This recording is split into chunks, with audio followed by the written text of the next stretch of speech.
so much to everyone who's logged on today. Appreciate it's Friday, so it's nice to see you all.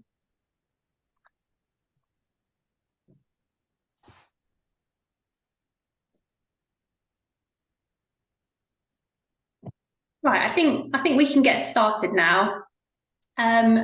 So welcome everyone. Good morning. Thanks for joining.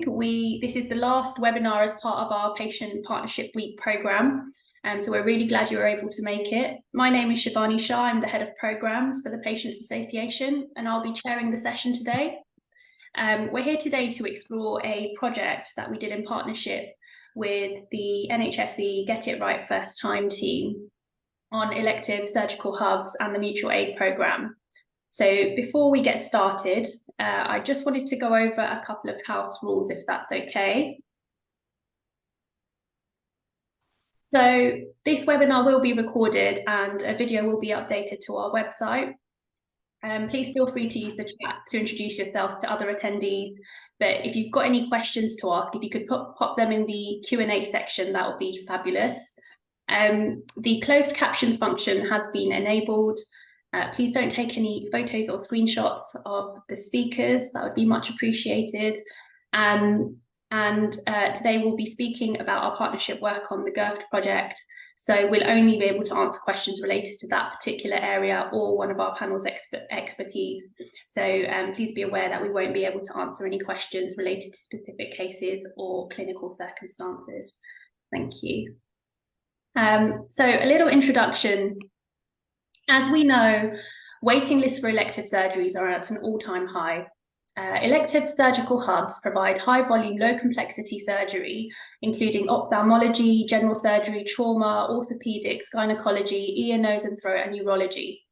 NHS England has increased investment in elective surgical hubs as part of its elective recovery effort to address COVID-19 backlogs, shorten waiting time for routine operations, and provide patients with greater access to elective surgeries.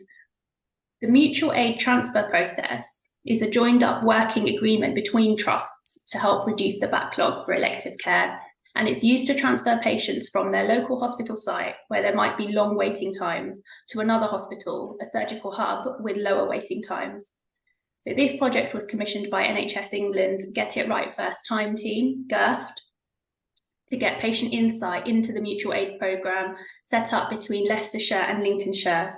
And in May, in April/May 2023, we held virtual focus groups and one-to-one case study interviews with patients or their carers who had experience of being transferred from their local hospital in Leicester and had their surgery at Grantham Hospital in Lincolnshire through the mutual aid process. So now I'd like to go across to my panel and have them introduce themselves. So if I could start with you, Chloe. Hi everyone, my name is Chloe Scruton. I'm a Senior Implementation Manager within the National Get It Right First Time team and worked really closely with the Patient Association on the programme that Shivani has just outlined to you all. And Raj? Hi, my name is Raj Patel. I'm here purely to provide a patient's perspective on the elective surgery hubs. Thank you. And last but not least, Hannah. Good morning, my name is Hannah Verghese. I'm a project manager working with the Patients Association, and I was one of two project managers who worked on this project. Thank you so much. So the first question I'd like to open up to the panel is to find out a little bit about what your involvement with this project was. And Hannah, I think it'd be good to start with you because you facilitated and delivered the project. So just to get a bit of an outline of what it was, if that's okay. Sure, absolutely. So myself and my colleague worked with Chloe and her team to develop the aims and objectives of this project. And then our role was to recruit and to vet patients and carers, who had experience of using the elective recovery programme and using the elective surgical hubs. So we undertook this process and we were able to select 5 patients who would join us for focus group, and an additional 5 patients and carers who would provide their stories and their experiences through case studies. So we held 2 focus groups. The first of those was to understand, the goal of the first one of those was to understand patient and carer experience of the mutual aid process and the elective surgical hubs, and to provide information on the process going forward. And then the second one, we worked with those, the same patient group, to get their input and their insight to help develop educational resources that patients and carers could use going forward when using the surgical hubs. So from this work, from the insights that we gathered from patients and carers, the Patients Association produced a report summarising these findings with a series of recommendations. My colleague also worked with Chloe and her team to develop a short animation video, which was information for patients and carers. Brilliant. Thank you so much, Hannah. And just to pick up on something there about the patient engagement. So initially we were hoping to have 10 participants as part of our focus group, but actually our approach to patient engagement is always very flexible. And this is a really good example of when, if patients weren't able to attend the focus group for any reason, we were able to then adopt our practices and have one-to-one sessions so that their insights could still be brought in and shared. I just wanted to add that in. Raj, what was your involvement in this project?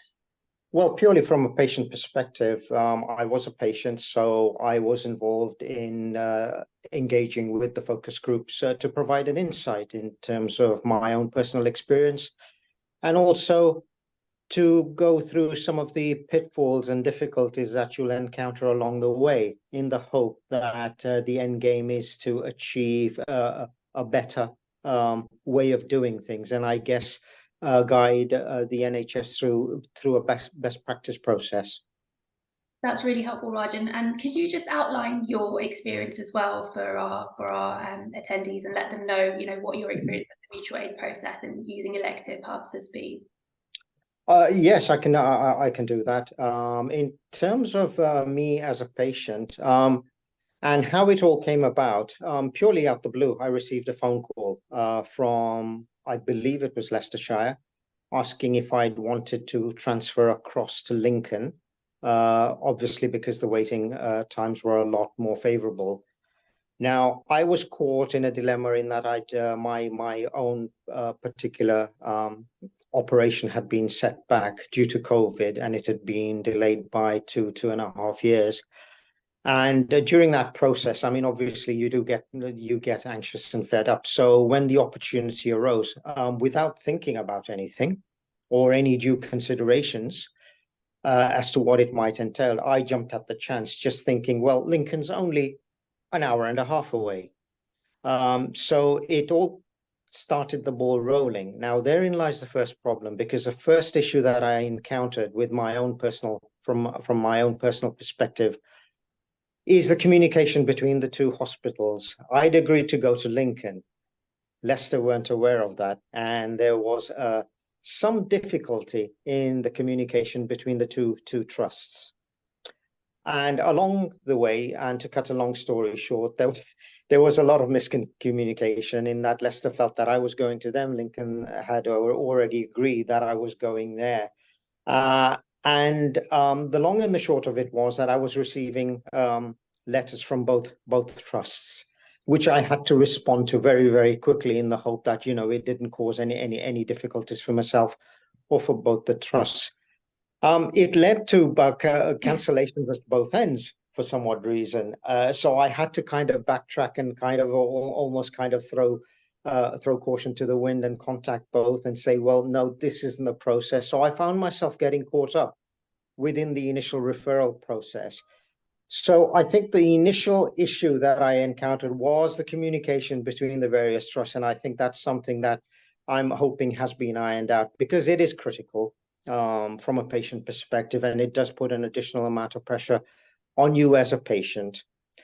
Once we'd got over the initial difficulties, the process was fairly straightforward. I was asked to go to Oakham for my pre-assessment, which happened. And I was given a date in May for my operation, May 2022. Now, this is the second problem that you have to bear in mind. It's all the considerations as a patient. It works both ways that you have to take on board. And you have to account for the unexpected to arise. And in my case, it did, because 3 days before admission, I wasn't feeling well. And my daughter asked me to take a COVID test. And lo and behold, it was positive. So I had to ring Lincoln. And obviously, they asked me not to come in. Now, that sets the process back in terms of your own personal operation by a period of 7-8 weeks. And that was fine. I was given an alternate date. But during that time, you have to bear in mind that my pre-assessment had been done 2 months prior. So the day before admission, Lincoln called me and said, Raj, your bloods are out of date. You need to come in now. Otherwise, we won't be able to do your surgery. And this is what I mean about prepare for the unexpected. Situations will arise which mean that you are going to have to drop things. And it's the first consideration for me as a patient.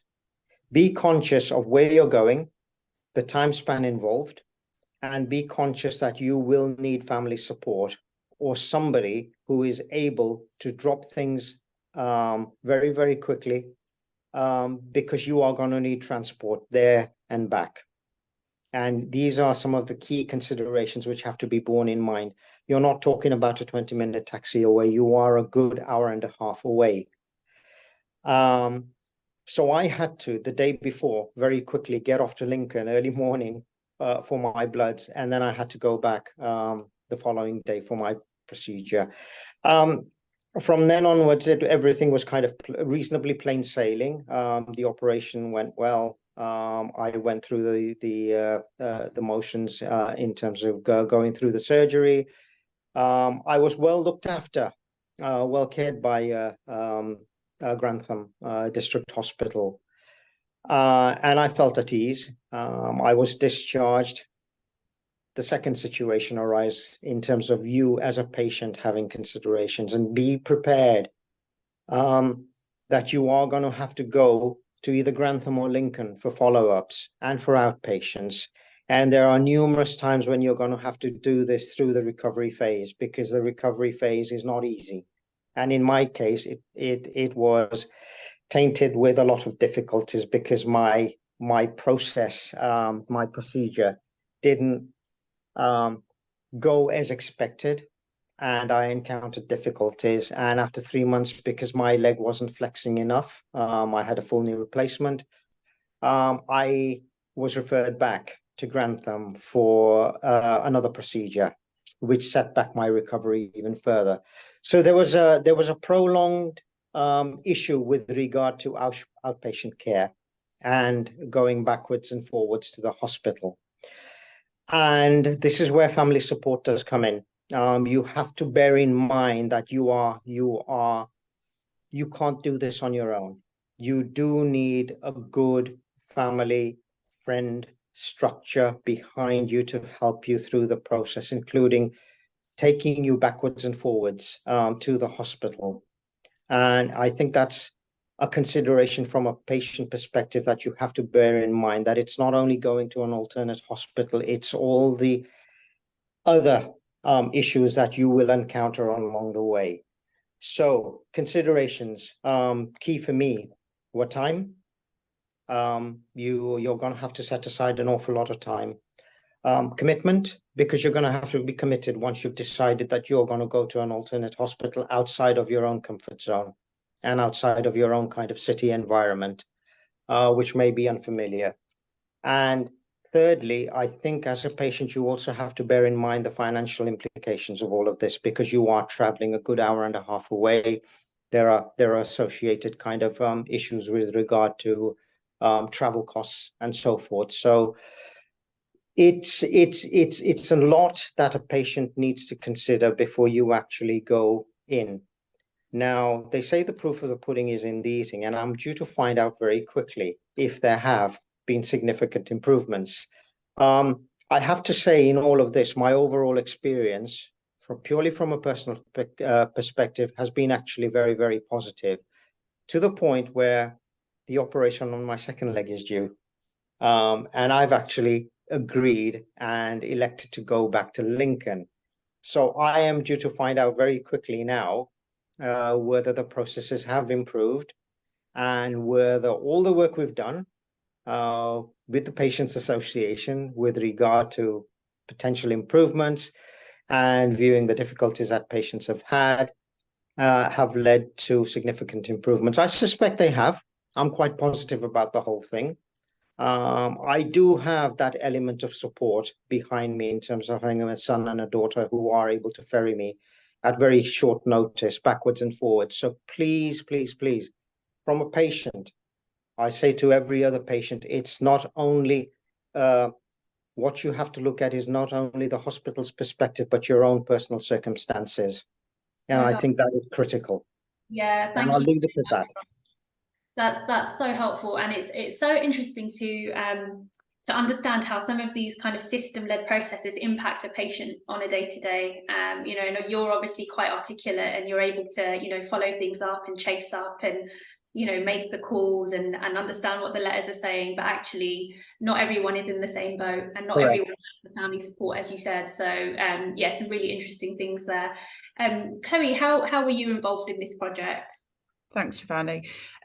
Yeah, so from a GIRF perspective, we were supporting got involved with supporting elective recovery post-COVID.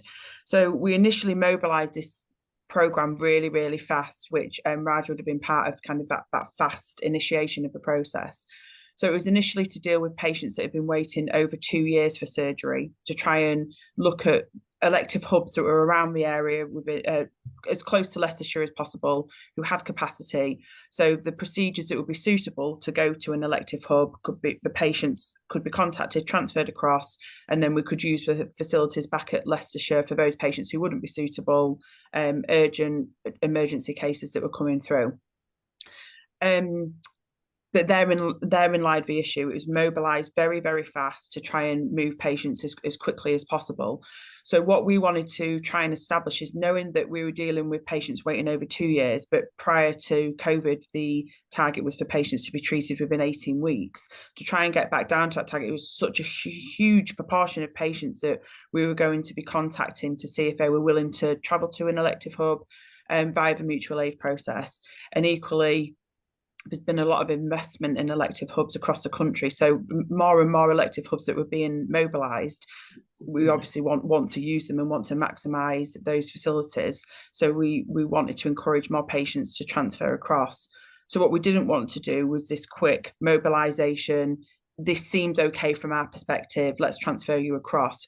We really wanted to gather insights of Raj and patients alike, to really understand from patients from different backgrounds, different social situations, what worked well for them, what didn't work well, and what we needed to change. So prior to us, I guess, using this process across more patients and across the country, we support, as a national team, we support all 7 regions within the country. Before more people took on this process, how could we adapt it to make sure that patients had trust in the process, so they knew that if they were transferring to a hub, it was going to be a smooth, streamlined process, recognising that going into a hospital for surgery is a really nerve-wracking thing to be thinking of anyway, especially when it's local. You know where you go in, you know the hospital layout, you know your consultant. To then expect patients to, or request for patients to travel elsewhere where you don't know the area, you don't know the consultant, you're worried how long it's going to take to travel, you might not have ever visited that area. We wanted to make sure that that trust in the process was there. We had the best communication that we could offer, not only kind of verbal communication, but system communication as well, and communication between providers. So that's why that was kind of our input in the process from that perspective, and why we then engaged with a patient association, so we could really understand that before moving forward with this programme. Brilliant. Thank you so much, Chloe. That's really insightful, and I think we'll go on later to talk about, you know, what we achieved as part of this partnership as well. And it's quite staggering that some of the changes that can be made in the system based on patient experience and just understanding things from a patient's perspective. So I wanted to find out a little bit more, and you've touched on it a little bit, Chloe, as well, about why you chose to work with the Patients Association, and actually why patient partnership is so important in this project, or in this piece of work, or in this service. So actually, Raj, if I can start with you, to think about why you wanted to do this piece of work with the Patients Association, why you were involved in it, that'd be very helpful. Yes, purely from the perspective that, without patient involvement, who are critical to the whole thing, you're not going to see any significant improvement. You're not going to be able to identify the issues that can arise from a patient perspective. And it was with that in mind that I involved myself, because I felt that there were issues that arose along the way. I had personal first-hand experience of those issues. And in order to inform the general public moving forward, it was critical that I actually involve myself, purely from a patient perspective, to identify some of the key considerations as a patient that you would have to bear in mind, in the hope that the trusts are going to take all of this on board and lead to future improvements. And improvement within the services is what this whole issue is about. In essence, it's about improving those services, streamlining those services, and ensuring that you have a better patient perspective moving forward. Thank you so much. That's so key, isn't it? Yeah, for sure. Chloe, can I come to you with the same question? So why you worked with the Patients Association and why patient partnership is so important for this piece of work? Yeah, thank you. I think I completely agree with everything that Raj has just said. When we started getting the feedback through from patients, it was a bit of a light bulb moment to think, oh, actually, what we may have considered that was good and useful and would support the pathway, actually the patients who had experienced it firsthand was a bit different. So, for example, we put in a care closer to home model where the surgeon travelled basically rather than the patients. And although in principle that seemed like a great idea, actually in practice it meant that because the hospitals weren't joined, then information wasn't transferred across. Patients were having to go back multiple times because without working with a patient association, it was. So I'm operational by background and have worked in a trust where we had an elective hub and transferred patients across. And I think you're at risk sometimes of coming to the assumption that everybody works the same, and they don't. And by working with a patient association, we could really get into the detail of what patients experienced, how we could improve the process from a patient perspective. So it was a partnered program rather than this is what we think will work, let's run with it, which wasn't the right thing to do. And to really, I guess, it might not be the right word, but I guess hold us to account in the fact that we are mobilising this across the country. We want to make sure it works well, and being able to keep touching base with the patient association who you guys use examples, like I've said before, from patients from all different backgrounds, all different social situations. So we can keep coming back and saying, oh, we think we're going to amend it this way. What do you think? What do the patients think? Is this the right thing to do? And I guess what Raj said he hoped to happen with the amendments in the process. We've seen huge amendments in the process and been very clear with all different hospitals that access our programme. These are the steps that must be in place before you even think about picking up the telephone to a patient. It's very, very clear what needs to be put in place. And the strength that's in the programme, because it's led by patients, has enabled huge adoption across the country of the process, and sees more people not only have a surgery quicker, but feel confident that it's done in the most appropriate way that fits with them and their family and any carers involved as well. Thanks, Chloe. And just to reiterate that, I guess, one of the reasons that we do work with organisations so well is because we are independent and we are non-disease condition specific, which I think is quite important here. And I'll hand over to Hannah as well to answer the same question, but just to open it with the fact that, when you are thinking about working with people, who might be more impacted from health inequalities, more adversely affected by health inequalities, it's a very different level of resource that's required to make sure that, these people are able to come around the table and really confidently share their insights. Often when you do this kind of engagement, I think from a system level it can come across as a little bit more tokenistic because of the lack of resource, time and expertise in engaging patients from different backgrounds. But I'll hand over to Hannah to talk a bit more about our process and how we support patients and why patient partnership is so important for this project. Yeah, thanks, Shivani. So, I mean, patient partnership is at the heart of everything that we do at the Patients Association. And those insights are critical to improve outcomes and to improve quality. And Raj, the excellent sort of summary there of some of the key issues that we talked about at the focus group and that we heard in the case studies, particularly around the communication and the coordination of care. Our participants talked about the challenges and the financial challenges of transport, logistics, of isolation, particularly if a stay at hospital needs to be extended. And there are specific considerations for carers as well. We heard about work and family commitments and actually being able to provide that level of care when the person that they care for is far from home. So it was so crucial to have that insight.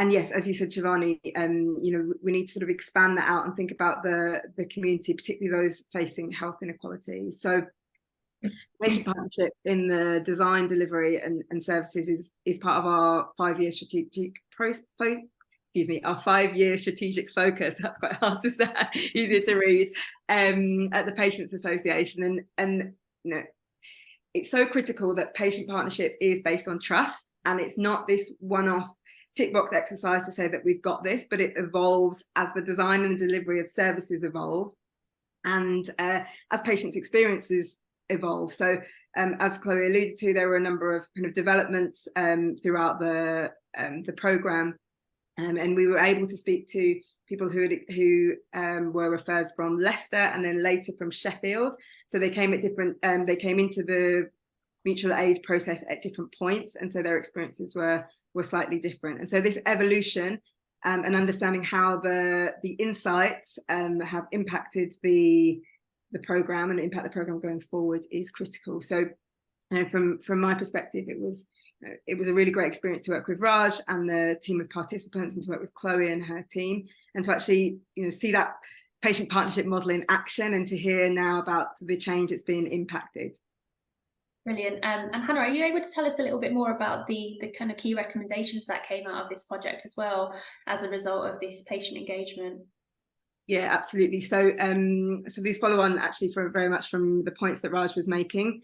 So we made a number of recommendations, which included improving coordination and communication between the surgical hub and the local hospital and clinicians, addressing the information needs of patients and carers. So making sure that they had information at the start and then all the way through the process. And this is things like making sure that there is a number that people can call to contact, making sure that they understand where they're going and who they can contact if something goes wrong. Collect patient preferences. So this was thinking about at the time that it's identified that a patient needs surgery, actually identifying that could they be suitable for this programme, and then making sure that they're already identified to help with the coordination and then to help with the speed when the time comes, and provide travel support as needed. So this was a big topic that we discussed in the focus group around the logistics, and Raj touched on this in terms of actually what it means for the patient and the carer to have that infrastructure in place. There are obviously financial implications for that, and not everybody has support to travel far. There's also significant changes that can happen quite quickly when people are undertaking surgery. So knowing that support is there and knowing that consideration is there for you is really critical. And then addressing health inequality. So we've touched on this already, but those who might need additional support in this process and who might be more at risk. And then developing additional patient educational resources. Hopefully we'll come on to talk about this, and the information video that was created with the input of Raj and the other participants. but we were conscious, or the feedback that we got was very conscious that information shouldn't just be online, and that a lot of people need this written and in different formats. And then thinking about how to promote this programme, and how to build that trust, as we've talked about. And so the recommendation from the participant group was to engage a broad array of stakeholders in the dissemination of awareness materials. Brilliant. Thank you so much, Hannah. That's really helpful. And I think before we move on to the next question, Chloe, did you want to just address the whole thing about expenses and costs associated with using elective surgical hubs? Sorry, in terms of the impact of the cost to the patients? Because I think you actually do provide some costs and expenses, don't you, for patients? There is a process in place. So I thought actually this would be a good time to just highlight that. Yeah, definitely. Yeah, so there wasn't in the beginning when we started this process, and we put it in, but it wasn't kind of well defined. It was a little bit hit and miss. So although we expected that our patients were going to be offered transport, some didn't need it, but the offer needed to be there and needed to be a process to be put in place. What we found from some of the feedback was that wasn't made crystal clear. So some patients actually took the burden of that cost themselves. So what we do now, prior to, again, like I said, prior to a phone even being picked up by a patient, we identify with the system what transport provisions in place. We have it varies between systems. Some have volunteer drivers who take patients across, some have shuttle transport, and some we actually do put on the private transport or pay mileage to patients, or even put on accommodation. But we always identify that really early in the pathway exactly what provisions put in place for patients, how that's booked, who's responsible for booking, and how we best communicate that to patients, so a patient doesn't find out further down the line when we've already footed some of that cost themselves, but actually it was part of a transfer process. So we make that really, really clear from the offset. And Hannah touched on the materials that from the focus groups, the patients wanted to be sent out, and we make sure that's covered in there as well. So kind of frequently asked questions or key messages that need to be made clear, but either within a leaflet that goes out to the patients or on the hospital websites as well. So it's made clear from the offset, and there's that touch point of someone who helps patients through the process. So any questions, they know all the information as well, so we can provide that information if needed. Thank you so much, and that kind of opens a really nice segue into the final question that I have for the panel, which is what you hope to gain from this project. And Chloe, if I can stay with you on this, to understand how the patient experiences of the mutual aid process in the Midlands has helped you redefine the process, and what actual changes you've made as a result of that work. Yeah, thanks, Shivani. We've made quite significant changes, if I'm honest. So it all starts from the original conversation to say we've got a backlog of long waiting patients who need to be treated quickly. How do we deal with that? So our first question now is always, well, are your patients aware? Do they know that you've got a long waiting backlog? Have they been kept informed about what's actually going on within their local hospital? And more often than not, I think there's an assumption that people know because they've been waiting so long, but that doesn't really answer the question. So we're very clear now from the offset before any kind of conversations had, is that patients are, there's a letter basically that goes out, either a letter or a text message, so patients aren't kind of called out of the blue, a little bit random, thinking, who is this calling me? It seems a bit at odds with what I've experienced so far. So there's a letter or communications that go out to the patient to be clear on there's a backlog, and what options are available. So are there options locally, within region, or nationally for patients to travel elsewhere? And then the patients are then given a choice, which we thought was, if I'm honest, one of the key changes that we made, because then it allows the patients to discuss that with their family members, to say, what do you think? Is this any good? Rather than being, like Raj was, called out of the blue and feel like you have to make a decision there and then. And some patients, although this isn't true, that they worry that if they say no, they'll end up on the back of a list again, which we really, really want to avoid kind of any distress, because that definitely doesn't happen. But we don't even want patients to think that that's a problem. So we need to communicate that from the offset.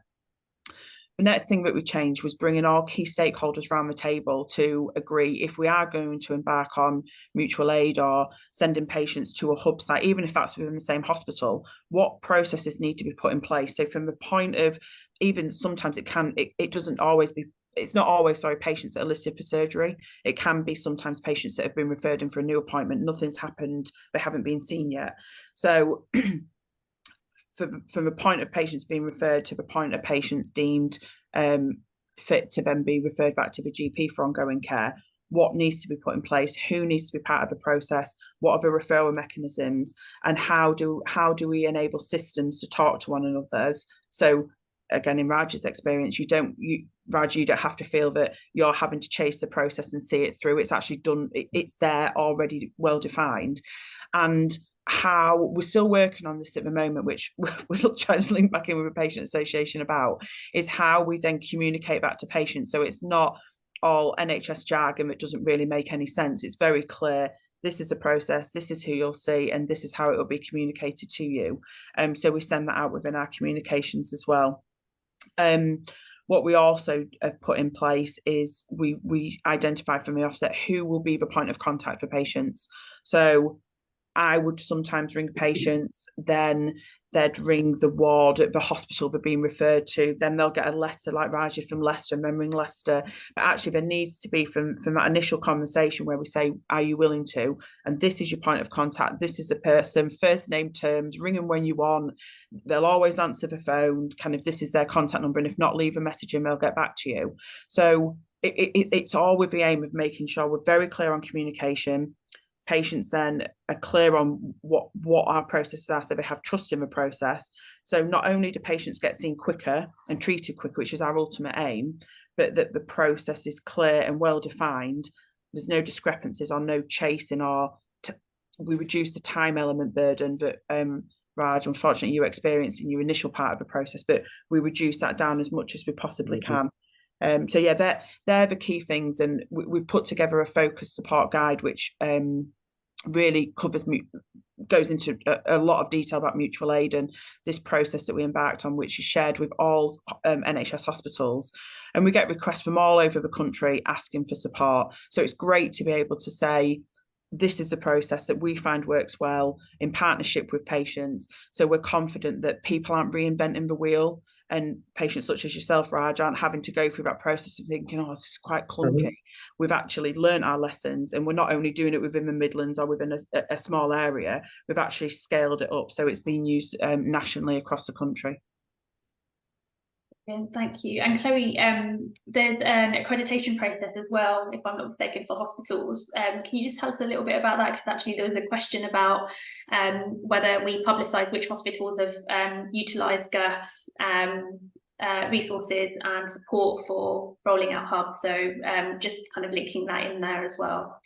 Yeah, so I don't actually work within the GERF Hub team, but yeah, there's an accreditation process that we have at the moment, which is really clear criteria. So GERF is a very supportive program. We're not the CQC.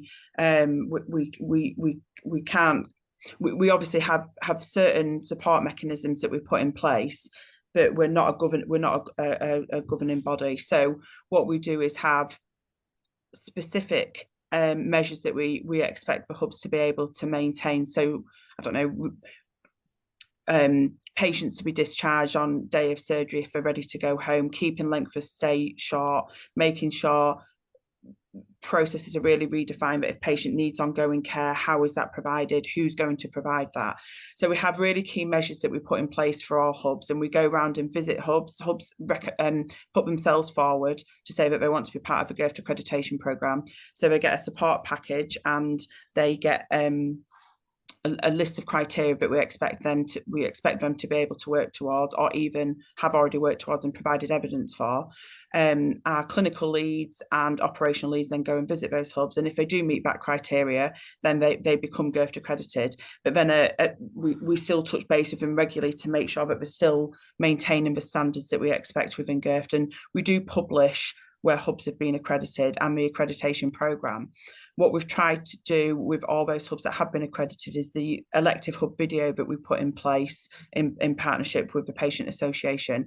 That's actually published on the elective hub GIRFT accredited sites. So when patients say you're off to an elective hub, what is an elective hub? What does it mean? How does it work? So we try and tie in GIRFT accreditation with that, so people know what GIRFT accreditation means, but also what does an elective hub means. I don't want people to think that if hubs aren't accredited, it doesn't mean that they're meeting those high standards. It's an accreditation programme that we're working through, and we'll go and visit all the hubs within the country as we do. But just because a hub isn't accredited doesn't mean they're not meeting those standards. It's just a programme that we've recently embarked on with all surgical hubs, and as more and more are being built, we'll continue that process. Brilliant. Thank you so much, Chloe. And I can just see someone's put in the chat that they've recently had their accreditation visit and found the whole process really rewarding. Oh, great. That's great. Thank you. And Raj, over to you with the same question, just to understand how you think, being part of this work and what's been developed as part of this work is going to impact future patients who, might have a similar journey to yours. Well, I hope it's going to be a positive process moving forward. But for me, Shivani, the process cannot stop just here. We are at the initial stages in terms of defining this process, and there needs to be some continuity in terms of the improvements going forward. As you begin to implement and take on board patient perspective and build all that in, which leads to improvements, there are going to be other issues that arise. And that has to be borne in mind. And patients need a vehicle to feed into in terms of their own personal experiences. So for me moving forward, this whole process cannot stop. It has to be continual, and it has to be a continual process of improvement as we move along. And I think that's absolutely critical. You used a word which was very important to me. It cannot be a tokenistic gesture. And from my perspective, it hasn't been. Had I felt at any stage that that's what it is or was becoming, I would have withdrawn from my involvement, certainly. And I didn't feel that was the case. I felt that you were listening, you were taking on board key considerations, you were building those in. Now, I said within the context of my kind of initial talk that I will find out firsthand as to what improvements this has led to, because I'm going back and I've actually elected to be referred back to Lincoln. But for me, I'm pretty certain that there will be other more pressing issues that arise. As you build in improvements, there are always inevitably going to be other ways of either improving those services or taking it to the next level, or other considerations which previously had not come to the fore. So I think from that perspective, it's absolutely critical that this whole process continues, and the process of patient engagement is critical to all of this. And I'll leave it to that for the time being. Thank you so much, Raj. That's so helpful. And I think you've really hit on a very important point around patient partnership.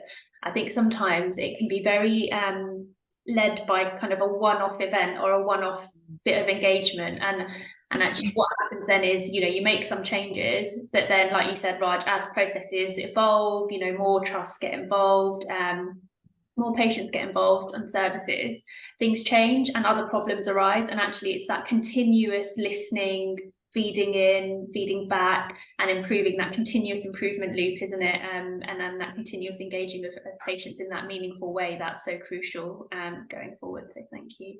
And Hannah, to come to you with the same question in terms of what do you think has been gained from doing this piece of work? Yeah, absolutely. So Raj again gave a great summary there, just thinking about that continued relationship and that continued engagement and evaluation. It's great to hear that the changes that have been made, and it's great to hear that this is something that has been so useful that it can be rolled out. Population need will be different in different areas, and so it's really important that we don't take this as how it is for everybody, and that it is adapted and that also going forward that this process is adapted so that Chloe and her team and then systems locally can really tap into population need, and then addressing health inequalities within that population need. I would say that from the model perspective, hearing Raj's engagement and Raj's reflection on this really echoes ours, that we felt that this was a really positive patient partnership model. I hope that beyond the elective recovery work, that lessons can be learnt from this about the benefits of patient partnership. This is so important as the roles and responsibilities of ICSs are changing. It's critical that we have this patient partnership, and it's critical that we have this patient voice for quality and outcomes, for cost effectiveness, for safety. So the model that's been used, yes, continuous evaluation, continuous communication and partnership, but let's take this wider and learn from this and improve elsewhere in the system. Thank you so much, Hannah. I think the discussion so far has been so insightful for me as well, because I often am in the back end of the projects where I get them off the ground, and then our great project managers like Hannah will go off and deliver them. And actually, hearing firsthand from you, Raj, about your experiences, and understanding, Chloe, the actual changes and the impact of this patient engagement work has been so interesting and so useful. So I want to try something radical now. I'm going to try and actually play the video. I say this very caveated because I know technology often in the spur of the moment doesn't work, but we'll give it a go, because the animation is such a fabulous resource. I think when you think about health inequalities, and Raj touched on the crucial element of communication, most people just need that kind of understanding of what elective hubs are, how they work, who do you contact, just setting out that context, that very top level broad context of what this is and what this service is. And I think the animation, which was co-designed by patients with support from Chloe and team, is such a fabulous resource. And I think it's only a minute or two long, but it'd be really great if we could show that, because it's, like I said, it's such a fabulous resource. And I think it just makes this messaging so much more accessible. So let's give it a go. This video explains what surgical hubs are and how they can benefit you. The Patients Association developed this video in partnership with patients and carers, and in collaboration with NHS England's Getting It Right First Time programme. What are surgical hubs?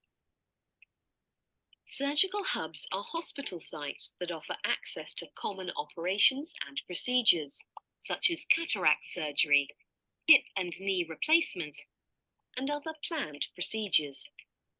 They are typically located in a separated area within a bigger hospital, or in a separate building.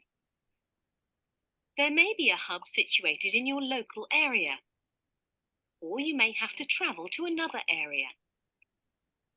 Surgical hubs are commonly managed by NHS hospital trusts and meet the same high standards of clinical care and safety as all NHS hospitals. Surgical hubs have been operating successfully for years, but in order to provide more capacity for planned surgery and help reduce waiting times, even more have been set up across the country. What are the benefits of having surgery at a surgical hub?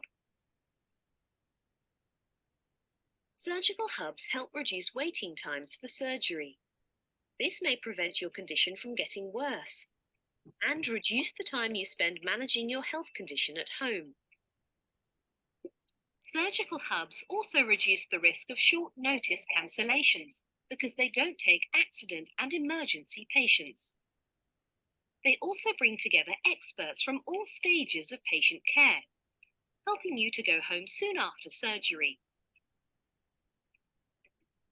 How do I know if I can have my operation at a surgical hub?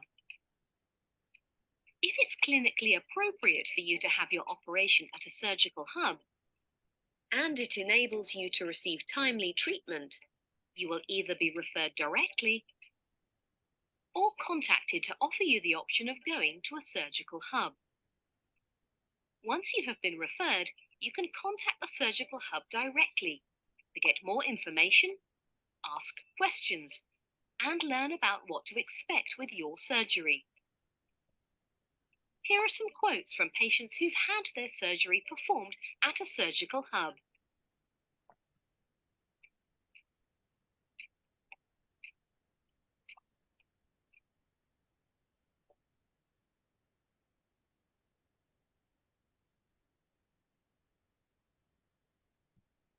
Tackling waiting times is a top priority for the NHS, and surgical hubs are key to achieving that goal and ensuring patients get timely access to the surgery they need.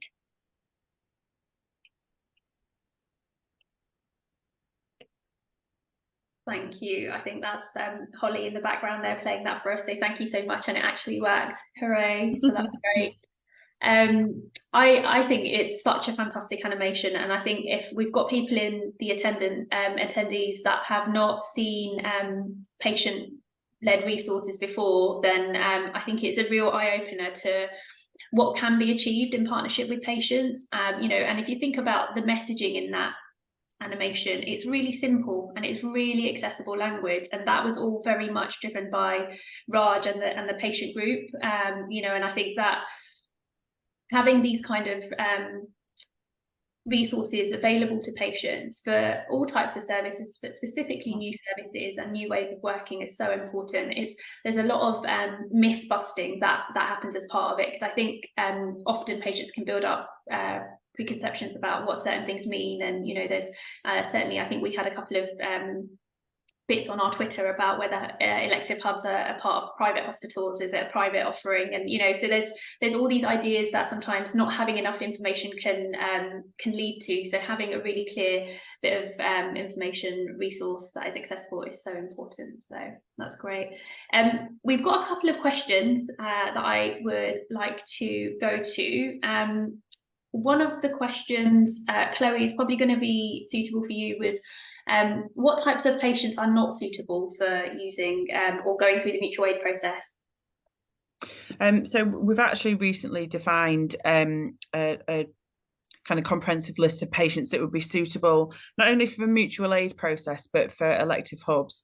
So what we say is our high volume, low complexity patients, which we saw in the video is normally hip and knee replacements, cataract surgery, ear, nose and throat, gallbladder removals under general surgery. So we do identify a list of patients that would be suitable and share that with our NHS hospitals. What we try to avoid is patients going by mutual aid who have quite complex conditions, where they've been under a surgeon for a particular period of time, have built up that rapport, a lot of investigations, need a multidisciplinary team around them for that support, because yes, you could potentially put that in place, but the process that the patient has to go through to see those multidisciplinary team members again, it's a lot. And we want to make sure that the infrastructure is in place for those patients to recover well. So that's why we focus on, like we call it, the high volume, low complex procedures, rather than the complex procedures where there's been a period of time for the patient to work their way up to that surgical intervention. Brilliant. And there's another question about the impact that hubs can have on waiting times and the number of patients waiting. So if you've got any figures or any examples of you know, kind of practical examples of how that works. Yeah, well, I guess the example that we've all been speaking about today really, as well as Leicestershire and Lincolnshire. So Leicestershire now have a hub. At the time of us doing this work, they didn't. So we were moving significant numbers of patients across from Leicestershire to Lincolnshire to their elective hub. So at that time, Lincolnshire had no patients over 104 weeks. Still, they're working towards no patients over a year, which is still a really long time, but we're reducing that waiting time steadily. Whereas Leicestershire, who had a lot of patients waiting over 2 years, have now got no patients waiting over 78 weeks and are continuing to reduce that down to 52 weeks. So yes, Leicestershire have done a lot of work with improving their own pathways, creating extra capacity through their hub. But I think they'd be happy for me to say on behalf of them that with support of the elective hub, it's helped them identify the appropriate, leading back to the first question, the appropriate cases that would be suitable for mutual aid, transferring those patients across to mean that they get seen quicker, and then releasing resources back at Leicestershire so those complex patients who aren't suitable for mutual aid can also be treated quicker and then don't basically get a rough deal and they have to then wait longer. So I don't know, Shivani, if I can kind of send figures after this that we can share with participants, but the impact that we see of hubs is huge. I used to work in Lincolnshire when Grantham became a hub at that site, and we used to have patients that were cancelled on the day of surgery multiple times because we just didn't have the resources. We were trying to manage emergency patients as well as patients requiring planned surgery, and the two just didn't fit together. So creating the elective hub at Grantham enabled us to identify ring-fenced, we call it ring-fenced capacity because it's not impacted by urgent care, where patients can be listed for surgery in the knowledge that they're going to go in, there's going to be a bed available for them, they're going to have the operation on the date that's planned. Yeah, that's really helpful. And actually those figures just about the reduction in the number of weeks that people are waiting for procedures, that's massive. You know, if you think about someone who's living with a condition, you know, that's having an impact on their day-to-day life, their day-to-day activities, you know, that's huge. So thank you for that.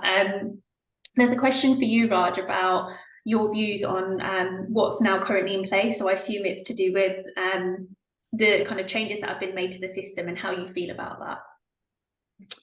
Yeah, I mean, I think the video is quite striking because I can see that there have been significant improvements in the way the message is communicated through.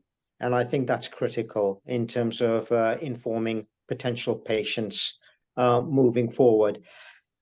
In terms of other improvements, I guess I'm a guinea pig in terms of going back to Lincoln. And Grantham, I suspect, and I'll begin to find out firsthand exactly what those improvements are, if there are, and whether there needs to be further work done. So I suspect that is yet to follow. Shivani, if I can just have a moment to just highlight one particular thing about the previous question you asked to Chloe. Even if you're offered elective surgery elsewhere, as a patient, it's critical you bear in mind and consider your own personal circumstances. Even if you're offered it, it may not be for you. Mm-hmm. And be prepared for the unexpected. In my case, there were a lot of unexpected circumstances that arose. I had a prolonged period of recovery, which meant further outpatient clinics to attend. I had COVID along the day. My operation was initially cancelled. Be prepared for the unexpected. Things are never as straightforward as they seem, and you have to bear all of this in mind as a patient before you choose to go elsewhere. So from a patient perspective, I think there's a lot of considerations which need to be borne in mind. That's so helpful. And on that note, we've just come into the end of our time, but I'd like to just sum up by really highlighting that point that Raj has just made about patient choice. And I think all of this is directly feeding into patient choice and shared decision making, you know, making sure patients have all the information they need to make informed choices, but also highlighting to them, you know, longer term considerations, things that they should be thinking about, you know, thinking about that kind of, I guess, the hierarchy that sometimes patients put themselves in with experts and clinicians, and, you know, not being afraid to ask the questions about, you know, the longer term implications, you know, thinking beyond that kind of initial procedure as well. Super helpful. Thank you so much. I think we're at the end now. Was there any other closing remarks that anyone wanted to make? I'd just like to say thank you to Raj and the other participants on the focus group and the case studies, because we could not do this work without you, and the changes that have happened could not have happened without you. And then I also just want to credit Chloe and her team for the openness and the flexibility with which you approached this project, because it was essential to be able to kind of turn that feedback into action, and now we can see the benefits of that. Thank you so much. And yes, I'd like to thank all of our panel members here today. Chloe, Raj, Hannah, thank you so much for taking the time out to come and talk to us about this really important piece of work, which I hope is just the beginning of many bits of patient engagement that we can do to support this programme and support waiting lists and support patients. So thank you so much. It's been really insightful, and thank you very much to all the attendees who are here today. If you've got any additional questions that haven't been answered, please put them in the Q&A and we can go away, have a think about some responses and write back out to you with them. So please do let us know if there's any questions that weren't answered that you'd like answers to as well. Thank you so much. Have a great weekend, everyone.